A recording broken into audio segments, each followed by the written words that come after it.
Arquitecto Monteverde, ¿nos escucha? Sí, perfecto. Y un gusto conversar con ustedes. ¿Qué tal, arquitecto? Bueno, me gustaría empezar la entrevista haciéndole una pregunta sencilla como para poder poner en tema a todos nuestros oyentes. Si nos podría contar un poquito de qué se trata y para qué sirve la planificación territorial. Bien. La planificación es simplemente tratar de trazar una hoja de ruta para que el resultado de lo que tengamos en un tiempo futuro sea como bastante más ordenado que el que tenemos, digamos, tener una capacidad de poder anticiparnos, de poder imaginar cómo queremos que sean las cosas y poder actuar hoy. Muchas veces la planificación, digamos, se trata solamente de decir, a ver, ¿cómo serán las ciudades dentro de 20 años? La idea es que no, digamos, ¿qué es lo que vamos a hacer hoy para que las ciudades y los territorios dentro de 20 años sean más parecidos a los que queremos? Territorios menos desiguales, territorios menos sostenibles, territorios que valgan la pena ser vividos y que puedan dar un futuro para las generaciones actuales y las que vienen. O sea que es una hoja de ruta, eso es lo que tenemos que hacer y que tiene que estar construida por los actores políticos, por los actores sociales y cada una de las personas que conforman cada uno de los territorios. En el caso de Misiones, nosotros tenemos desde la administración territorial bien definido, por ejemplo, donde mantenemos los bosques nativos, donde podemos desarrollar foresto-industria y hacer bosques de cultivo de pino, pero la realidad de la soja a nivel nacional está queriendo imponernos una nueva frontera y extender esa frontera por sobre, más allá de lo que dice la planificación territorial. Y aparece esta situación que ayer volvió a ser tapa de todos los diarios, de estas quemas intencionales de lo que son los humedales y esta realidad tan cruda que nos toca vivir en la ribera del río Paraná, a lo largo de, a lo alto y a lo bajo del río Paraná, ¿no? ¿Qué nos puede decir con respecto a esto? El tema de la planificación que tiene que, digamos, que de alguna manera en el principio fue visto como una especie de casi como de ordenamiento estético, paisajístico del territorio, cuando en realidad lo que se trata de poder conciliar, digamos, dónde se vive, cómo se produce, de qué manera se produce, qué tipo de impactos son los que queremos generar y cuáles son aquellos que no queremos que sucedan. Y en ese sentido hay una dimensión que tiene que ver con los modelos productivos que es central y que no siempre fueron como tomados para todas estas cosas. O sea, ¿de qué va a vivir el territorio? Y esa cuestión de qué va a vivir el territorio tiene que ver con, algunas veces con una mirada como más local, pero después con una política nacional. Entonces, en ese sentido, algunas economías o algunos modelos económicos y productivos, como que vos planteás de la soja, empiezan como a distorsionar los territorios. Empiezan a distorsionar porque las miradas están puestas en los actores individuales y no tiene la proyección de un modelo, digamos, más colectivo de qué es lo que producimos en cada lugar, con qué soporte territorial, con qué infraestructura como para poder trasladar y poder hacer una cadena de valor a partir de ese tipo de productos. Entonces, los desarrollos económicos quedan a la merced de los dueños de la tierra. Y cada dueño de la tierra termina como viendo o evaluando de manera individual qué es lo que rinde más o qué es lo que rinde menos y reemplazando esa producción por otra. Eso lo podemos ver en este ejemplo que vos das, digamos, lo podemos ver en el Valle de Río Negro cuando algunas economías, digamos, vinculadas al tema de la fruta empiezan a ser como más débiles, entonces se ocupan chacras, digamos, y van apareciendo urbanizaciones. En nuestra pampa húmeda, digamos, el tema del avance, digamos, de la soja y el conflicto con las ciudades está como muy latente y se lleva puesto humedales y hay problemas en las islas y hay quemas en las islas, o en Salta, digamos, cuando va también avanzando sobre bosques nativos.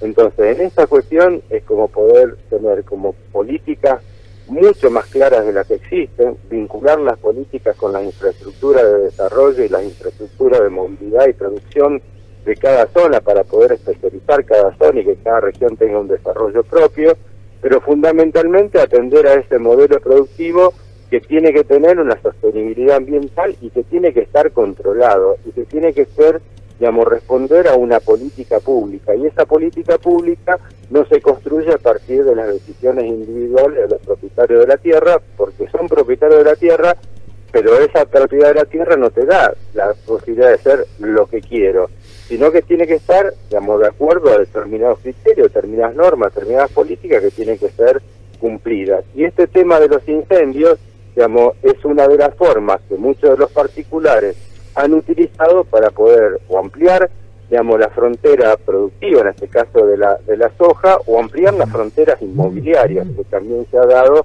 en muchos lugares, particularmente de los humedales de la zona de Entre Ríos y Santa Fe. Está muy bien. Estamos hablando con Roberto Monteverde, que es el presidente de la asociación, de la Sociedad Argentina de Planificación Territorial. Y arquitecto, cuando ustedes se acercan al gobierno a nivel nacional o a nivel provincial a plantear estas inquietudes, ¿tienen eco sus planteos? Es famoso, depende. Nosotros tuvimos, digamos, algunas conversaciones en el inicio de esta gestión, en donde se creó un Ministerio de Desarrollo Territorial y Hábitat, que la verdad que, digamos, que tenía como era primero la primera vez que se generaba un ministerio que estaba vinculado al tema de la planificación, el ordenamiento del territorio, y que el enfoque que venía de la mano de María Eugenia Bielsa venía y respondía a la mirada que los acuerdos de los profesionales que trabajamos en estos temas nos veníamos dando y veníamos construyendo desde mucho tiempo atrás. Es una mirada más amplia, más compleja, más difícil de gestionar, pero que tenía como una especie de camino trazado y realmente como promisorio. Entonces ahí es como que tuvimos bastante eco en las cuestiones de cómo poder enfocar estas cosas. En muchas ocasiones las coyunturas hacen de que se cambien de rumbo y eso tampoco está tan bueno, digamos. Entonces, en algún momento hubo modificaciones y cambios en el ministerio a nivel, digamos, nacional, y guiado por la coyuntura, la política del ministerio giró hacia una mirada mucho más de construcción de viviendas para poder, digamos, salvar una cuestión de crisis o déficit habitacional estructural que realmente es muy importante y al cual se hay que abocarse, pero dejando de lado, o por lo menos parecería como que pasaría a un segundo plano, esta agenda de planificación. Y la verdad que podemos atender las dos cosas al mismo tiempo, o deberíamos poder atender las cosas al mismo tiempo. En muchos casos solemos como sesgar ese tipo de prácticas. Entonces, o pasamos a construir viviendas sin tener en cuenta la planificación, o porque reactivar la economía y que darle lugar a quienes producen y que salga lo que salga, después lo arreglaremos por la crisis económica, que es real y que es complicada, pero después tenemos los resultados que no nos gustan. Tenemos, digamos, ciudades mucho más desiguales, tenemos territorios muy vulnerados, y tenemos una pérdida de un soporte de valor ambiental y ecológico muy importante que lo estamos lamentando y lo vamos a lamentar más en la medida que pasa el tiempo y no sepamos actuar en consecuencia. Sí, y ahí hay como responsabilidades compartidas entre el gobierno nacional, los gobiernos provinciales y los gobiernos municipales, tal vez el más débil de toda esta cadena, que muchas veces termina siendo el que tiene que atender la urgencia y la coyuntura porque es el que está como más próximo al territorio. Pero ajustando más a la pregunta, es desparejo. Hay áreas que tienen como mucha preocupación sobre estos temas y actúan en consecuencia, y hay otras que, apurado por la coyuntura y por una mirada mucho más cortoplacista, y les terminan dando un poco menos de importancia en su agenda de trabajo. Arquitecto, buen día. Soy Emilio, quien acompaña a Eduardo acá en las mañanas. Lo mío está completamente alejado de la arquitectura, soy un humilde periodista, pero me intriga algo. Me huele a que lo que nos está relatando usted atraviesa bien a la arquitectura y a muchas otras disciplinas, y que la sustentabilidad debería ser demandada por quien decida ordenar una sociedad y convocar a los que saben para hacerlo y para proyectarse a través de lo que sea el voto popular o el nombramiento, tal como ocurre hoy con las empresas que demandan también un certificado de cierta sustentabilidad a la hora de conseguir un préstamo internacional. Digo, ¿es el futuro que haya un certificado de sustentabilidad en las ciudades o un proyecto vinculado con ella cuando uno quiera participar ni más ni menos que de una elección? Hola Emilio, y un gusto que vos introduzcas esta mirada, porque el tema de la planificación, el tema de la sustentabilidad no debe ser cuestión de especialistas, digamos, sino tiene que ser una preocupación de toda la ciudadanía. Bien. Y de esta cuestión, por un lado multidisciplinar y por el otro lado multiactoral. Bien. Y creo que este tema de la sustentabilidad se va como jugando en distintas escalas, desde qué es lo que consumimos y qué residuos generamos, digamos, a nivel de cada uno, y cómo podemos actuar en consecuencia, como para que después todos estos temas no se trasladen en una gestión de residuos que termine siendo como inmanejable. Digamos, en el tema de cómo nos movemos y qué huella ecológica dejamos ahí, no es lo mismo que nos traslademos en auto o en bicicleta o caminando, y una cuestión como más grande que tiene que ver de cómo crecen las ciudades o qué tipo de producción tenemos. Esa es la sustentabilidad que tenemos como que ir generando, y que de alguna manera el tema de la pandemia lo puso como más en vidriera, digamos. O sea, estamos generando esto que decíamos, territorio, una brecha de desigualdad muy grande y que es intolerable, y con un nivel de insostenibilidad de los procesos de desarrollo del territorio, digamos, que también tenemos que corregir. Entonces, hay que ponerlo en la agenda. Lo de las certificaciones sería como una posibilidad y una modalidad, pero también, digamos, tenemos que decir de que muchas veces todas estas cosas se terminan siendo como formales, digamos. O sea, hay estudios de impacto ambiental que se utilizan para digamos, como un elemento de contralor, que está bien, pero después técnicamente sabemos que terminan siendo una especie como de dibujo o de ajuste para poder justificar tal o cual cosa. Entonces, no son como los instrumentos, que muchas veces después son tergiversados, sino realmente que haga carne en la dirigencia política, en los propios profesionales, y por eso es el origen de Zaplat, de poder juntar a los que estamos trabajando de distintas disciplinas, poder ser como más, digamos, más preciso en la forma de poder plantear proyectos de futuro, pero darle coyuntura para que la política pueda decidir en un menú de opciones en el hoy, y una sociedad que sea una masa crítica mucho más exigente con respecto a esos temas. Después, si tiene certificado o no, digamos, será una cuestión de cómo lo podemos implementar, pero que el tema de la agenda de sostenibilidad que vos estás planteando es central, y en esta época lo fue, y en esta época tiene que ser mucho más, y debería estar como mucho más metida en los debates que tienen que ver con renovación de autoridades, pero también en el debate cotidiano de qué es lo que hacemos. Seguro. Y bienvenida sea esa discusión y bienvenidos esos espacios como para poder difundirlo y que no quede solamente en manos de especialistas. Tiendo a compartir con usted una confidencia, pero uno empieza a oler, después de escuchar a mucha juventud, que en ellos está hecha carne esa vinculación con lo sustentable, bastante más que la generación que lo presidió, que fuimos nosotros, bastante destructores, por otro lado, ¿no? Salvo honrosas excepciones como usted me está relatando. Pero uno tiende a creer que la juventud viene sabiendo que esto no puede seguir así. Hay digamos, como algún nivel de preocupación que tiene que ver como que con cada generación, con qué es lo que viene cargado alrededor de todo esto, y de alguna manera que es la agenda que lo impone. Entonces hay como una preocupación mayor hacia esos sectores. De todas maneras, también cuando uno ve la realidad de que hay como que la cuestión generacional no es la que marca tanto, o sea, uno encuentra también a nivel de dirigencia política o a nivel de dirigencia institucional, es como algunos jóvenes que terminan como alentando las mismas políticas que vinieron desarrollándose. Y por ahí ve gente como más grande que la sigue peleando con esa mirada. Entonces, si bien creo que hay como un actor central que son con los jóvenes, muchos de los movimientos feministas, los movimientos de mujeres incorporan una agenda de sostenibilidad importante. Hay que poder recurrir a un cruce como mucho más intergeneracional, porque hay como elementos construidos, instrumentos desarrollados que pueden aportar a eso. Lo que hay que crear sí son las condiciones para que estas cosas sucedan, y en sí coincido con vos en que los jóvenes, la educación, los actores que tienen que ver con ese segmento pueden llegar a ser los que instalen el debate como para que estas cosas y estas políticas puedan llevarse a la práctica.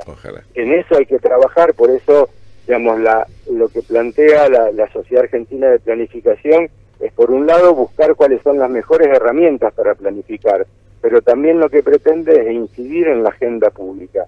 Y incidir en la agenda pública es tener estos diálogos aquí, en Misiones, digamos, en La Pampa, que terminé justo de hacer como una nota donde estamos desarrollando como una experiencia, en los distintos lugares en donde estemos trabajando cada uno, tratar de llevar este mensaje para que no solamente quede entre especialistas, para que no solamente queden entre los que toman decisiones, sino que sea un debate urgente, necesario y con respuestas, no solamente de carácter diagnóstico, con el conjunto de la sociedad.